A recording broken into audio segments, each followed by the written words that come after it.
tiempo de escuchar nuestro mensaje de vida. Heridas,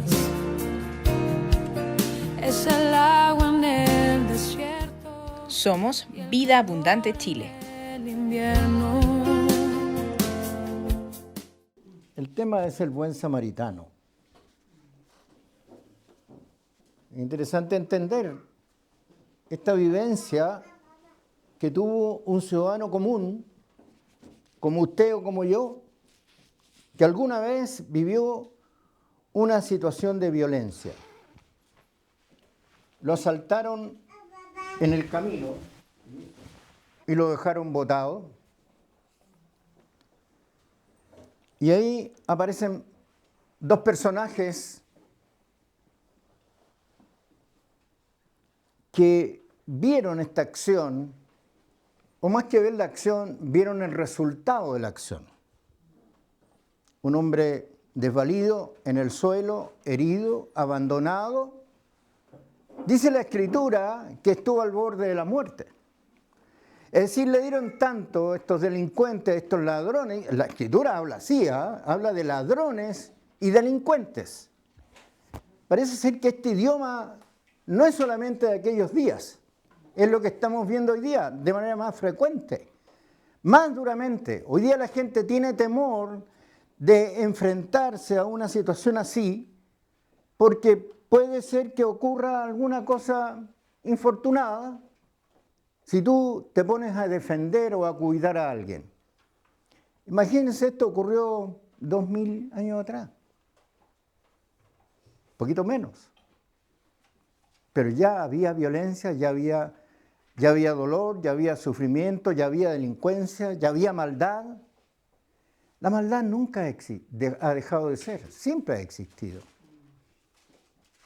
Pero parece ser que en estos días se ha recalcado aquello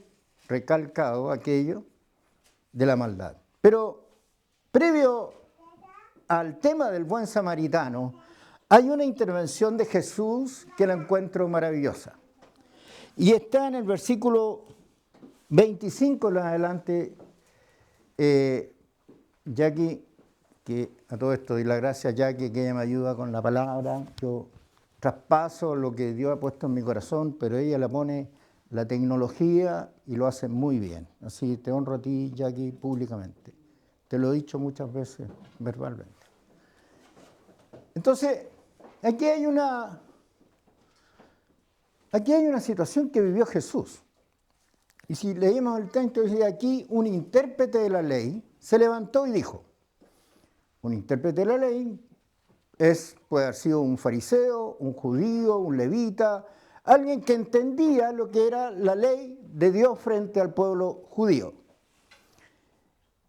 Y dijo, para probarle, maestro, ¿haciendo qué cosa heredaré la vida eterna? Es decir, tenía un claro interés la pregunta. ¿Qué cosas debo hacer para conseguir la vida eterna? Él le dijo, ¿qué está escrito en la ley? ¿Cómo lees? Aquel respondiendo dijo, amarás al Señor tu Dios con todo tu corazón y con toda tu alma y con todas tus fuerzas y con toda tu mente y a tu prójimo como a ti mismo. ¿Qué cantidad de intencionalidad? El otro día Mario hablaba de la intencionalidad de Jesús. Aquí está la intención de Jesús. Amarás al Señor, ¿de qué forma? Con todo tu corazón. Tú tienes un corazón que palpita. El otro día hablé de un corazón que palpita. Corrijo lo que dije en aquel día. Dije que eran 4.500 veces. No, había un error. Volví a verlo, a analizarlo. El corazón palpita alrededor de 100.000 veces al día. 100.000 veces al día palpita el corazón. ¿A ustedes les parece poco o mucho? Muchísimo. Es que si deja de palpitar, tú no vives. Entonces, habla del corazón que recibe y percibe todas las cosas que emocionalmente tú tienes en vista hacia afuera. Y lo captas, lo sientes, lo recibes. El primer impacto espiritual es en el corazón, no en la mente. En la mente hay el raciocinio de comprender, sino en el corazón se recibe espiritualmente un mensaje. ¿Y nosotros qué nos dijo Renato el domingo pasado? ¿Se acuerdan lo que dijo Renato? ¿Que éramos qué? ¿Se acuerdan o no? Espirituales. Somos espirituales. Tenemos una carcasa material, pero principalmente somos espirituales. Y en consecuencia, si somos espirituales, los impactos que recibe nuestro corazón son principalmente espirituales. Interesante lo que dice Jesús. Y dice, y con toda tu alma, es decir, el corazón y el alma. Aquí establece la diferencia. Parece que uno es el receptor, el corazón es el receptor de este mensaje espiritual, pero en el alma parece que está el cofre donde se guardan las emociones, los estados individualmente de cada uno de nosotros, lo que está pasando por el corazón y que a veces se acumulan en el alma. Aquí hace la pequeña distinción el Señor Jesús, ¿no? Y con toda tu fuerza, ¿sí? Con toda tu energía, con todo lo que tú tienes, como no solamente fuerza, sino que valores, principios, sustentaciones de la fe, de las convicciones, es decir, con todo debe ser usado. ¿Para qué?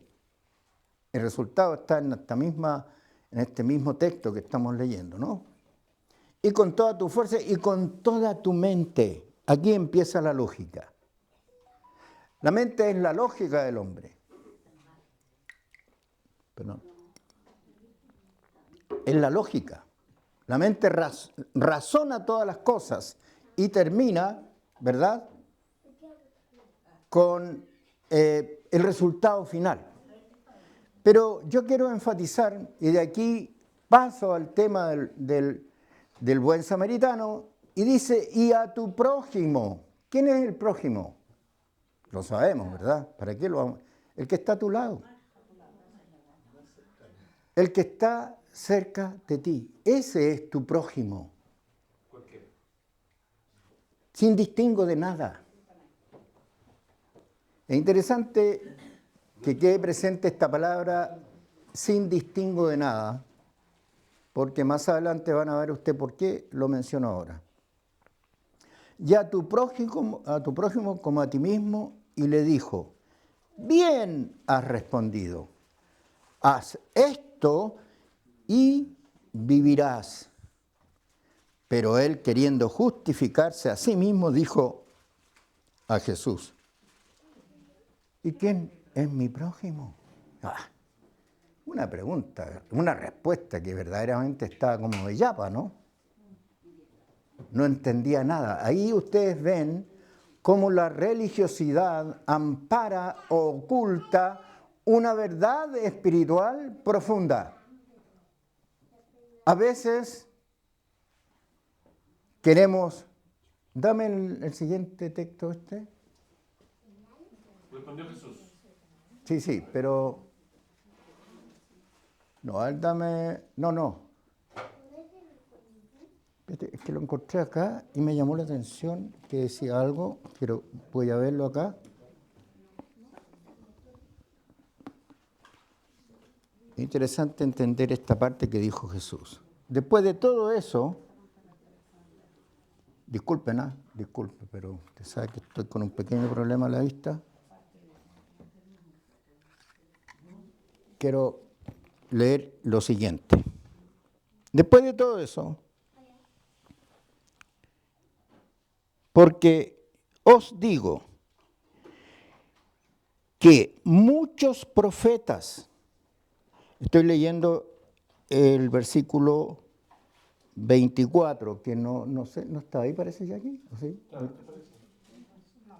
antes, justo antes, parte del 24, antes del 25. Ya, el 24, leo acá. para no distraerlo. Porque os digo que muchos profetas y reyes desearon ver lo que vosotros veis y no lo vieron.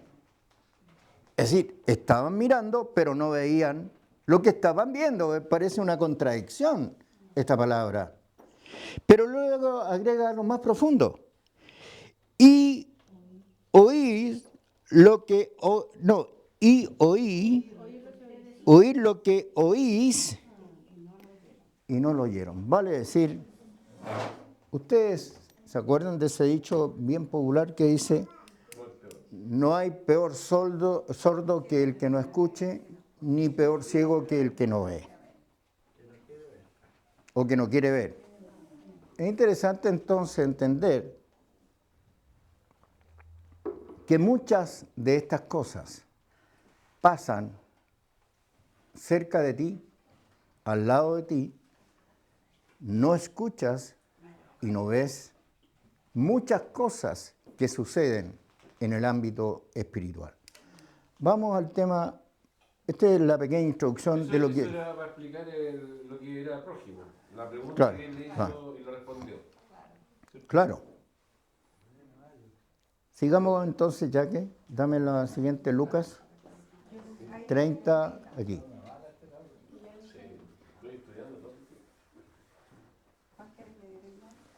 Y aquí está el relato de los hechos. Ustedes los tienen en la lista ahí. Dice, un hombre descendía de Jericó, de Jerusalén a Jericó. Bueno, la escritura en el estudio que estuve analizando indica que había más o menos como 30 kilómetros entre Jericó y Jerusalén. Así que había que caminar 30 kilómetros. Bueno, 30 kilómetros más o menos de aquí a donde vive César. O un poquito más. Un poquito menos a lo mejor. Un poco menos. De aquí a Ya, pero un camino desolado. No se olviden, aquellos días no había luz. Había una huella de camino que era tierra. no estaba pavimentado. Y ahí iba el hombre cuando de pronto unos forajidos, unos maleantes, lo ven solo probablemente como ocurre hoy día y atacan a este señor. Y le dan duro porque la escritura es súper dura, no dura, sino que relata con mucha crudeza. Este es un relato del Señor, entre paréntesis, dice. Y cayó en manos de ladrones, los cuales le despojaron, es decir, le robaron todo, le robaron el celular seguramente, no tenía celular en aquellos días. Le robaron todo lo que tenía el hombre, la alforja. Usaban alforja en aquellos días, a lo mejor algo más simple todavía. E hiriéndole se fueron, dejándole medio muerto. Es decir, estuvo a punto de morir. Y aquí viene lo que yo quise rescatar. No solamente no considerar el señor que quedó herido ahí, sino lo que pasa después. Y aquí es interesante entender cómo es que se produjo toda esta reacción de estos personajes. Aconteció que descendió un sacerdote por aquel camino y viéndole pasó de largo. Hagamos una comparación con nosotros mismos. Hoy día es riesgoso pararse a ayudar. Recuerdo una vez que estaba en un lugar yo, puntualmente estaba en Irarrázaval, no me acuerdo cómo se llama esa calle, pero me estaba tomando un café, ahí con un amigo, no sé quién. Era el arquitecto que trabajé con él un par de veces. Y entonces veo que hay un accidente. Y un señor mayor, lo único que veo es que el señor va volando así y cae al suelo como unos 3 metros. Y yo estaba con el arquitecto era ateo. Entonces yo dije, ¿qué cosa? Me paré así en forma espontánea. Y me acerqué y el hombre estaba aturdido, estaba ido, total. Entonces llegó mucha gente, ¿no? A tratar de ayudar al señor. Entonces le dije yo, un momentito, le dije. yo soy pastor y quiero orar por él, porque yo no sé qué va a pasar después de este accidente con él. Y me arrodillé ahí, en la calle, y empecé a orar por ese hombre. Usted dirá, qué misericordioso el Hernán. No, una cosa de mi corazón. Yo no pude contener a llegar a ese lugar porque dije, a lo mejor el hombre tiene un impacto tan brutal que el hombre va a morir. Si no conoce al Señor, ¿a dónde se va? Y me vino toda esta cosa desde el alma a ir a ayudar a ese hombre. Entonces empezaron todos las personas que quisieron ayudar a dar ideas, sugerencias, pónganlo aquí, pónganlo allá, levántalo. Yo dije, lo que llegue, llamen a la ambulancia.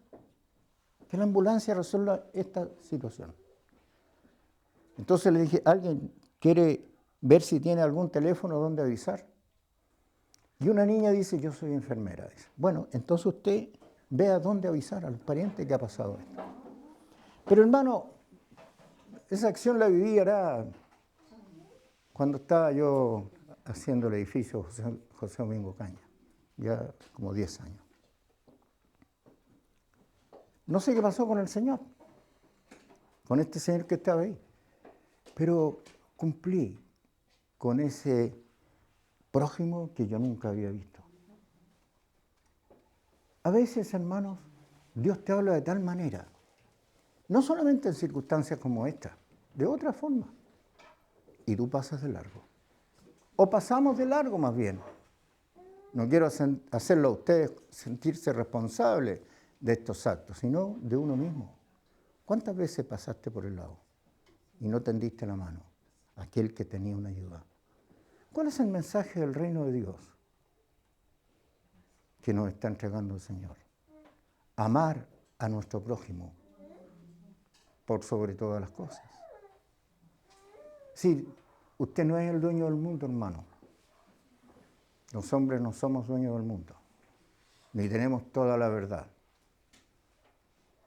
El Señor quiere mover nuestros corazones de forma distinta. Sigo. Bueno, pasó el sacerdote. No voy a referirme tanto al sacerdote porque se supone que un sacerdote es un hombre de autoridad espiritual que vio al enfermo y siguió largo. Dame la siguiente lámina.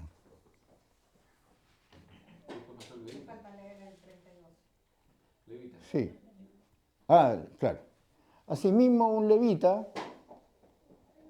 llegando cerca de aquel lugar y viéndole, pasó de largo. Aquí hay una distensión un poco mayor. Dame lo que pienso yo de los levitas. Ahí dice lo siguiente. Hay una situación importante respecto de los samaritanos y otros pueblos. Los samaritanos eran de un pueblo que tenía razas mixtas, vale decir, se habían unido con otras razas de aquellos días, con otros pueblos. Y eran judíos, mitad judío, mitad asirio y otras razas. Y ahí estaban mezclados. Entonces los judíos, y especialmente un levita, cuando veía un samaritano, no tenía comunión con él, porque era un hombre indigno, un hombre rechazado por la ley. Presten atención al concepto ley en esta palabra. La ley me decía que yo no puedo juntarme con un samaritano porque era un hombre indigno. Eso es. Entonces, encontré esta definición. Los levitas no poseen tierra, es decir, no son dueños de tierra ni heredad. Y hay una razón fundamental por esto, puesto que su única función era la de encargarse de todo lo relacionado con el templo de Jerusalén.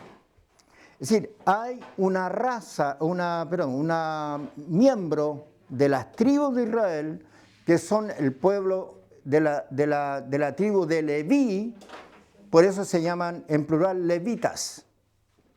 Estos levitas eran los hombres responsables de la mantención del templo en todas sus expresiones y en lo espiritual con mayor razón. Yo recuerdo siempre he vivido algunas experiencias que son bien notables. Por mi trabajo, yo una vez, parece que lo conté, no me acuerdo bien, pero está muy asociado a lo que yo voy a hablar ahora.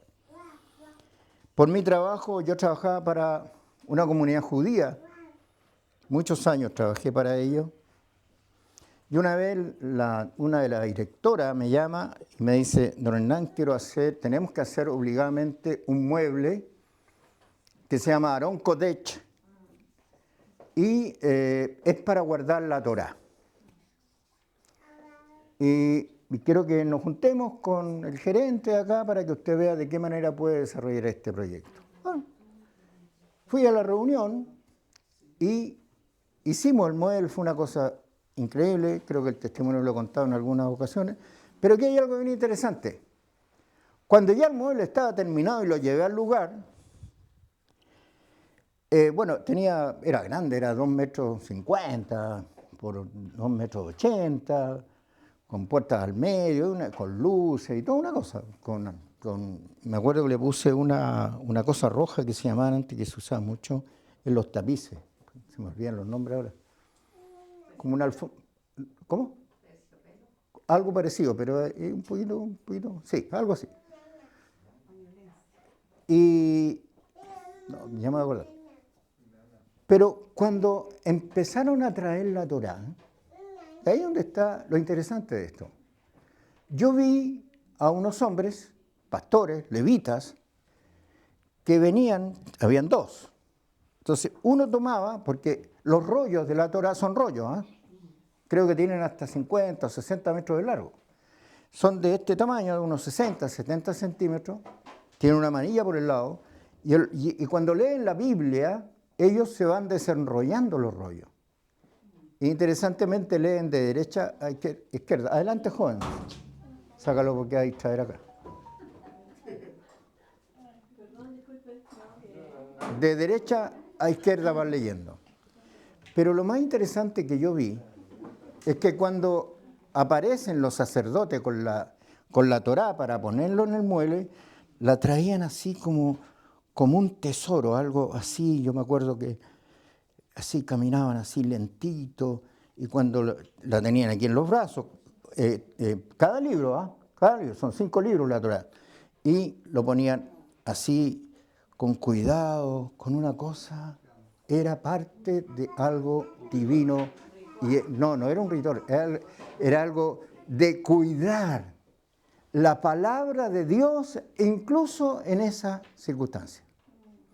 Entonces, si ellos tenían ese cuidado por la Torá, ¿cuánto más entendieron la ley de Dios? Por eso es que ellos vivían bajo la ley. Y la ley decía que ninguna persona, excepto los levitas, podían tomar la Torá. Es decir, aquí solamente ellos podían abrir, extender el libro, enrollar el rollo y leer ellos, solo ellos. Ellos eran los encargados de predicar la palabra en medio de su pueblo. Sí, ellos llevaban la doctrina del pueblo de Israel a su pueblo. Los levitas eran los responsables de esta acción. Entonces, claro, y ahí aparecen todos estos conceptos que yo busqué aquí. Funciones de los levitas: adoración, estaban en el templo para orar, para llevar a la adoración al pueblo, alabanza, sacrificios, cuando habían sacrificios de animales, ofrendas y algunas otras actividades. ¿Sí? Solo ellos podían hacer esto. Ahora, un levita era un hombre casi, no sé si la palabra usar acá es intocable,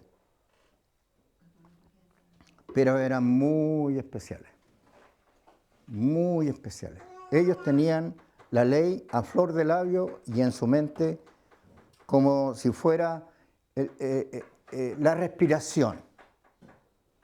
Si no cumplían la ley, entonces no era un rol para el cual Dios los había elegido. Bueno, y está este hombre. Y este levita tenía un gran tema. A lo mejor en su corazón lo miró, dijo, podría ayudar a este hombre, pero como yo sé que ellos son samaritanos, no puedo estar con ellos. No puedo juntarme con ellos. Ellos son indignos de que yo ni siquiera conversa, porque, ojo, los samaritanos y otras razas, especialmente los judíos principalmente, no tenían ninguna comunión con los samaritanos. Obviamente los samaritanos eran del pueblo de Samaria. ¿Y qué había pasado con los samaritanos? Se habían unido con otras razas. Entonces, por decir así, no tenían la sangre judía pura al 100%. Es decir, habían dejado de ser judíos y ya eran otra raza, casi una raza nueva. Por eso que no tenían, especialmente el levita, aquí el tema mayor acá, el sacerdote levita. Y a uno le sorprende y dice, bueno, pero aquí uno lo mira bajo la escritura y dice, bueno, pero este hombre, ¿por qué no lo ayudó?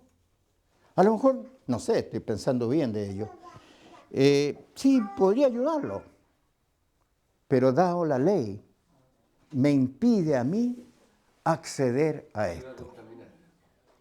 Claro, se iba a contaminar, no podía hacerlo. Y es más, si lo veían a él como sacerdote levita, atendiendo a este samaritano, a este personaje que está en el suelo ahí, a lo mejor lo habrían cuestionado igual. Porque la ley manda. Entonces, a veces, hermano, la ley en nuestra cabeza nos crea grandes perjuicios de comunión. Nos aparta. Porque yo tengo un concepto preconcebido. Me acuerdo que años atrás prediqué respecto de esas personas que dicen, este gallo me cae mal.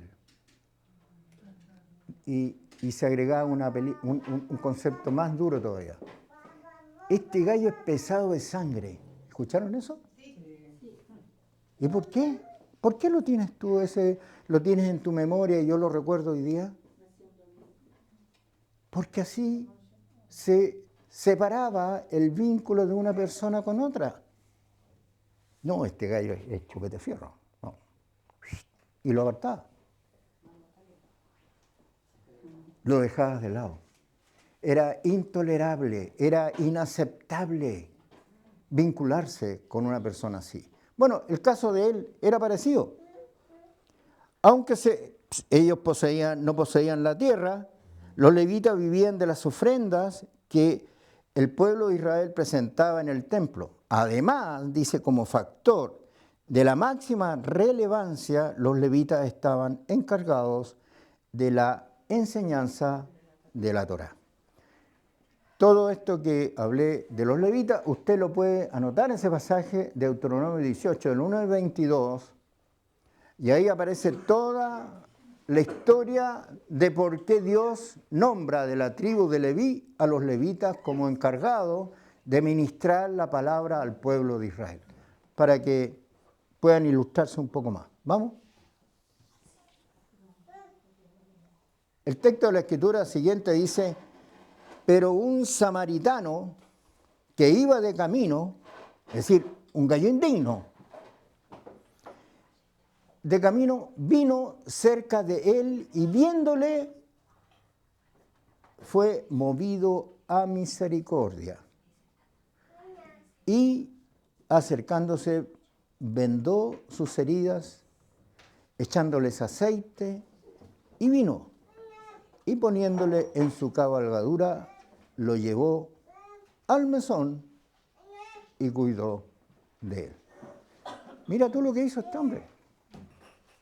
Este samaritano, el levita pasó, el sacerdote pasó, pero el samaritano se quedó. Y él le brindó toda la ayuda necesaria a este hombre herido que había sido asaltado y había sido casi muerto en este asalto en el camino. Veamos qué definición tengo respecto a los samaritanos. Lo alcanzan a leer de ahí, ¿no es cierto? Los oriundos de Samaria eran una raza mixta. se habían unido con otras razas, vale decir, tenían sangre mezclada, con asirios y otros más. En consecuencia, no eran solo de sangre judía, ¿no? Eso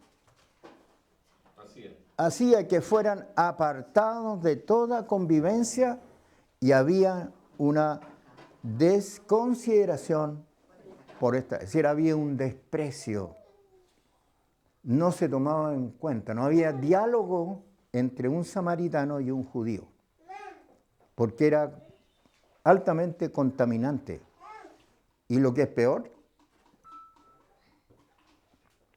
cuando esto ocurría, si te veía algún miembro de esta tribu de levitas conversando con un samaritano, seguramente eras llamado para ser arrepentido.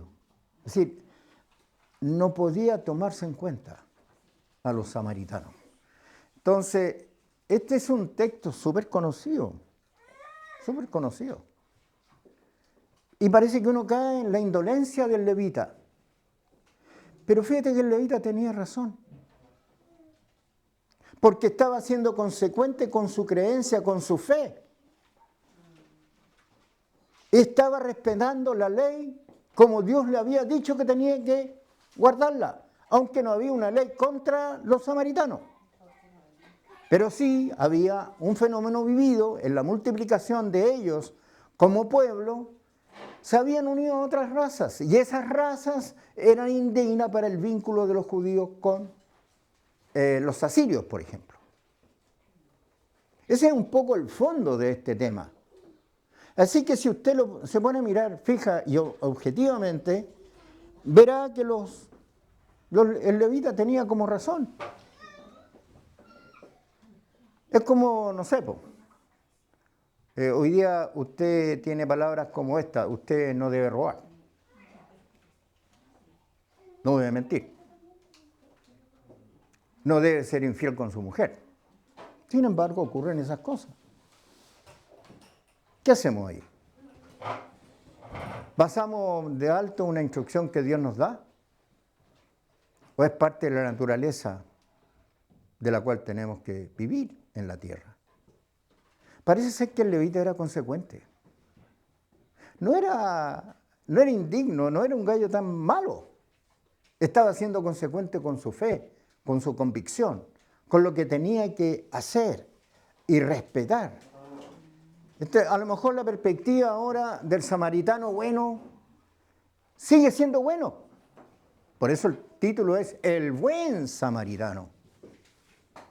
Para un judío, a lo mejor ese título estaría como de más. ¿Qué de bueno tiene este samaritano? Probablemente le podría objetar todo. Sin embargo, este hombre hizo un esfuerzo, dice que lo subió al caballo, lo llevó a un lugar donde fue atendido, él le curó las heridas, le echó aceite, dice que también le puso vino, en ese instante el vino era casi como el alcohol, un desinfectante. Aquí tenemos una enfermera que nos puede orientar. Y él hizo eso y le puso vendas. Y no solamente lo dejó ahí en un lugar. Dame lo siguiente, a ver. Perdón, me salté un poquito, Jackie. Vuelve uno para atrás de nuevo, por favor, Jackie. Esta parte es importante también, ¿eh? El pueblo de Samaria añoraba, la gente de Samaria añoraba y sentía no ser de sangre auténticamente judía, queriendo ser igual a ellos. Es decir, los samaritanos añoraban ser como los judíos, probablemente en búsqueda de cumplir la ley, pero ellos lo dejaron fuera porque estaban con razas mezcladas. Los judíos hasta la fecha, ojo, se casan entre ellos Y cuando un judío, tengo el caso de un matrimonio de una amiga mía, que él era cristiano, su mujer era judía. Y cuando se casaron, ella por amor se casó por la Iglesia Católica. Y dejó de ser judía en el sentido de la responsabilidad como miembro de una sinagoga. Se fue a la religión católica. Perdió esa condición de mujer judía religiosa, hablemos de la palabra religiosa porque ahí no hablan del discipulado, y se convirtió en una mujer católica. Pero su familia la distanció, no la empezó a considerar como tal. Igual en el tiempo esto pasa, vienen los niños, vienen los nietos, y pasa historia ahí, y vuelve una reconciliación. Pero en primera instancia eso se pierde, y se pierde en forma rotunda. Y especialmente cuando algún judío se convierte o reconoce a Jesucristo como su Mesías. Cuando eso ocurre, es desheredado. ¿Está bien la palabra? Desheredado. Sí, le quitan toda bendición material económica a aquel que aceptó a Jesucristo como su Señor y Salvador. Así son los judíos, esa es la ley que ellos actúan e imponen, la ley judía, y se rigen por los 5 libros de la Torá. Sigo. El pueblo de Samaria, bueno, pero no es permitido, pero no les era permitido esto, al menos aspirar a cualquier responsabilidad de trabajos asociados a las actividades espirituales. Eso, ni para cuándo. Fuera. Pero aquí toda esta historia cambia de manera maravillosa. Todo lo que pasa, el sacerdote, el hombre herido, el señor, el samaritano que lleva en el caballo al herido a un lugar, lo cura, lo sana, y además a ese señor que lo dejó, dice en el mesón, debe haber sido un lugar de atención distinto, le paga. No le paga, le dice, mira, por favor, ocúpate de la sanidad de este hombre hasta que quede completamente restaurado, que esté completamente sano. Y después de esto, todo lo que tú gastes, por favor, cóbramelo, yo te lo voy a pagar. Imagínate, ¿quién haría eso hoy día, hermanos?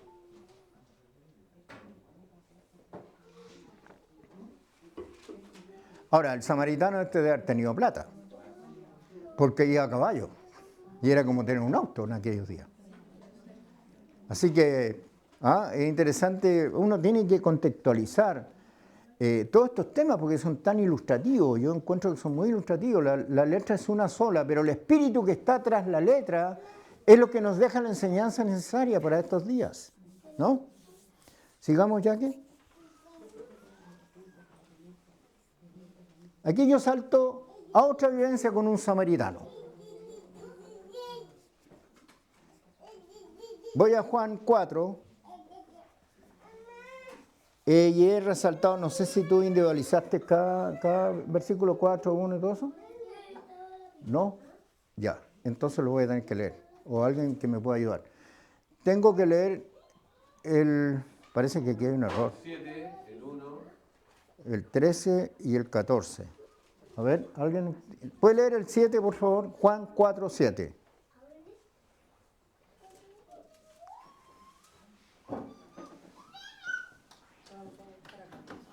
Por favor.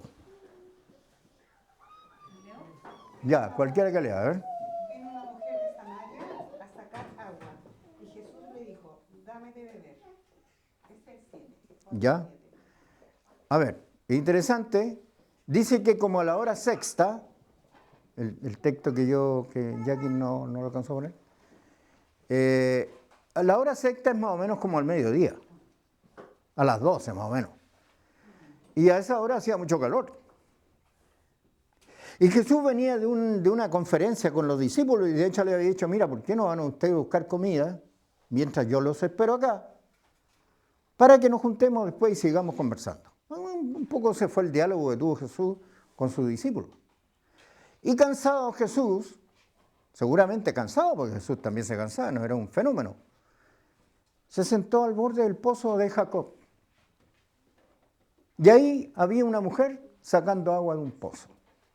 Y esta mujer era samaritana. Y rompió Jesús las reglas. Dialogó con la mujer. Conversó con la mujer, samaritana. Es decir, echó por tierra todo lo que estaba pasando anteriormente. Porque la ley, dice la Escritura, mata. Mas el Espíritu vivifica. Gloria a Dios. El Espíritu vivifica. Tú eres principalmente, y los hermanos que están viéndonos, principalmente somos espirituales. Lo que sucede es que andamos carnalmente en la tierra. Todo lo pasamos por el filtro de la lógica, del que me dijo que mira lo que quiero, mira. No. Jesús rompió eso. Maravilloso. La mujer sorprendida. ¿Por qué este judío? Porque no sabía que era Jesús, ¿eh? Ojo. ¿Cómo este judío está hablando conmigo? Interesante este diálogo. Veamos. Ciertamente lo que Jesús quiso demostrar, perdón, leímos el 7, el 1, ¿cuál es el 1, ya que? No me acuerdo bien, como no lo escribí. Cuando pues el Señor ¿Qué? entendió que los fariseos. ¿Cómo, Mario? Aquí está el 1. Léelo, a ver. Dice, cuando pues el Señor entendió que los fariseos habían oído decir Jesús hace y bautiza más discípulos que Juan, hasta ahí llega el 1. Yo creo que no está vinculado. No. A ver, veamos el otro, el 13. Ya que lo... El 13, yo lo el 14. 13 y 14, a ver. ¿Qué dice? Respondió Jesús y le dijo, cualquiera que bebiera de esta agua volverá a tener sed. Ya, ok. Aquí es interesante esta parte. Entonces él le pide agua a la mujer samaritana. Y ahí hay un diálogo que hay entre la mujer samaritana y Jesús. Y le dice, bueno, ¿y por qué tú me pides agua a mí? Y ahí responde Jesús, si tú... No, primero le dice esto. Del que bebe de esta agua, de la del pozo, de Jacob, volverá a tener sed. Mas el que bebiera del agua que yo le daré, no tendrá sed jamás. Amén. Ok, ¿usted algún día bebió de cuál agua? ¿De cuál agua hemos vivido en nuestra vida cristiana? Del agua del pozo. Del agua del pozo, bien. Pero ¿habremos tomado agua del pozo de Jacob? ¿Que vamos a volver a tener sed? ¿O tomaremos del agua de Jesús? Que jamás tendremos sed. Eso es lo que quiere decir Jesús. A veces nos equivocamos en beber. En nuestra vida terrenal, muy influenciada por la cultura occidental, lo que hacemos es todo basado en una lógica de mi mente. Pero no trasladamos a nuestro corazón lo que Dios quiere que podamos vivir. ¿Usted tiene gozo permanente en su corazón? Hermano que estás allá, ¿tú tienes gozo permanente en tu corazón? ¿O es temporal, circunstancial, de acuerdo a las situaciones que estoy viviendo? El gozo lo provoca Cristo. Él produce el gozo en el corazón. Él produce la alegría en el corazón. Él produce la tranquilidad y la paz en el corazón. Cuando dialoga Jesús con esta mujer, porque el tema no es la mujer samaritana, sino el caso del buen samaritano, la mujer queda sorprendida por el diálogo.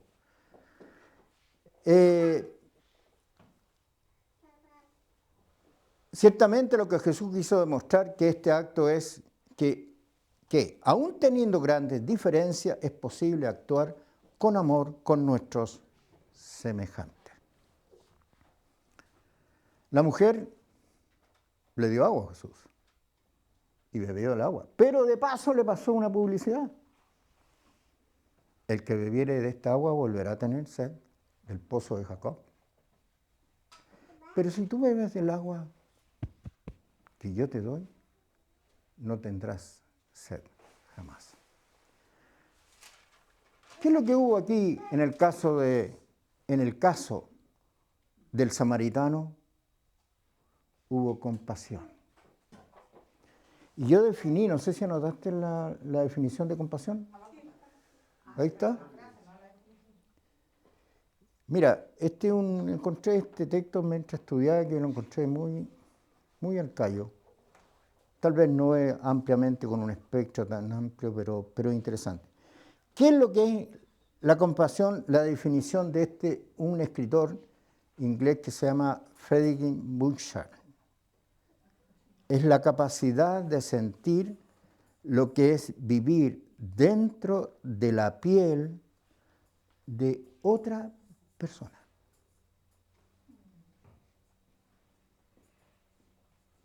¿Qué estás sintiendo tú, hermana? Hermano, quiero sentir lo mismo por ti. Compasión. Aquí la palabra orgullo no corre. Está fuera del concepto. La compasión es la piedad, es la entrega, es el amor. Amarás al Señor tu Dios con toda tu mente, con todo tu cuerpo, con toda tu alma, etc. Y a tu prójimo como a ti mismo. Nuestra tarea es amar a nuestro prójimo. ¿Tienes un jefe idiota, pesado, antipático? ¿Te aburren muchas cosas en la vida? Sé compasivo. Es un buen secreto ser compasivo. Es un buen secreto. Es una buena estrategia. Cuando tú eres compasivo y eres piadoso, eres llamado a una consideración. Tienes lástima por aquel. Me da como pena ver a ese hombre así. Viví una experiencia hace poquito. ¿Será que yo paso con muchas cosas, veo, me fijo? Cuando me empecé a sentir mal del ojo hace poquito, hace como un mes y medio, fui a la farmacia a buscar un remedio que me ayudara, que me dolía el ojo y me molestaba. Y creo que incluso me había parecido como un orzuelo. Eso era. Y voy a un farmacéutico que yo conozco hace tiempo, no, un gallo que vende remedio, en una farmacia que conoce años. Y le digo, oye, flaco, mira, tengo el ojo medio raro. Le digo, ¿por qué no me recomendáis un remedio? Entonces me dice, a ver, me dijo, no, me dijo, ándate a un médico, me dijo.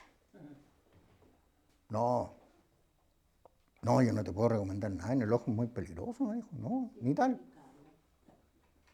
Así que no me vendió remedio. Pero mira lo que dijo, un buen samaritano. ¿Para dónde me dijo? ¿Vas a ir para tu casa? Sí, mira, pásate ahí al Cefán, de ahí de Guanaco, pues yo trabajo en ese sector. Y que te atiende un médico, y ahí te recete y se acabó el problema. Qué buena idea, le dije yo. Voy para allá, voy por tipo. Me atendieron. Me dio la doctora, me dio el remedio, todo. Pero mientras estaba esperando, vi la siguiente escena. Una mamá con un niño un poquito más grande que la Sol. poquito más grande, yo diría 2 años, con un teléfono celular, niñito, 2 años, en brazos, yo creo que ni caminaba, así.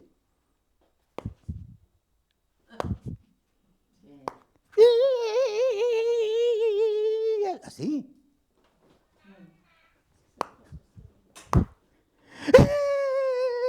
Y trata de decirle a la mamá y la mamá no, se está jugando. Seguía así. Y dije, qué gana de hablar con esta mujer. Es lo que dijo Jesús. Ven, pero no ven. Oyen al Hijo, pero no le oyen. ¿Qué formación le estamos dando a ese niño? Esa mujer no tiene misericordia de ese niño. Por cierto que no hablé con ella. Pero el cabro chico está en su mundo de una forma impresionante. Y hoy día es la solución de las mamás, ojo con los celulares, con los niños. Hay estudios científicos que dicen que los niños que se dedican a jugar a eso no tienen desarrollo intelectual. Así que imagínate lo que va a hacer ese niñito cuando tenga 10 años. Va a ser un porro a lo mejor, pues no sé, pues yo supongo. ¿Cómo? Sigo, me queda poco tiempo, hermanos. Dame el otro tema.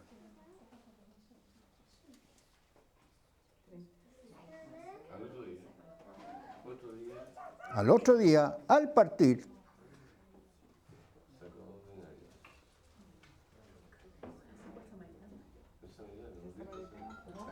y los dio al mesonero y le dijo, cuídamele, y todo lo que gastes de más, yo lo pagaré, cuando regrese. ¿Quién pues de estos 3 te parece que fue el prójimo del que cayó en manos de los ladrones? Eso es lo que pregunta Jesús. Él dijo, el levita, el que usó de misericordia con él. Entonces Jesús le dijo, ve y haz tú lo mismo. No basta comprender, no basta con entender, sino que tenemos que hacer. ¿Hacer qué? Hacer lo que Dios nos dice que debemos hacer. Sé tú, hermano o hermana, un buen samaritano. Predica el ejemplo. Sé testimonio. No seas tan personalista para ver tu vida cristiana. No juzgues tan livianamente al otro. El domingo pasado hablamos de eso. No juzgar. Así es que, hermano, que esto sea una lección de amor, de misericordia, y lo que el Señor quiere que hagamos en nuestra vida. Ve y haz tú lo mismo. La respuesta que le dio el levita, le dijo, oye,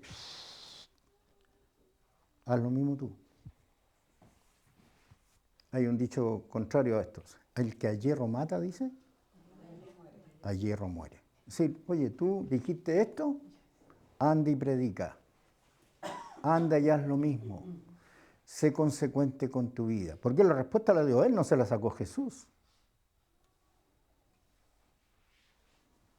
¿Tengo otro texto? ¿Ahí termino ya aquí? Ah, ya. Ok. Bien, pues hermanos queridos, es la palabra que Dios puso en mi corazón para ustedes esta mañana. Y espero que el Señor agregue aquellas cosas que quedaron en duda en ustedes y aquellas cosas faltantes que son necesarias que podamos aplicarlas en nuestra vida. Que el Señor les bendiga.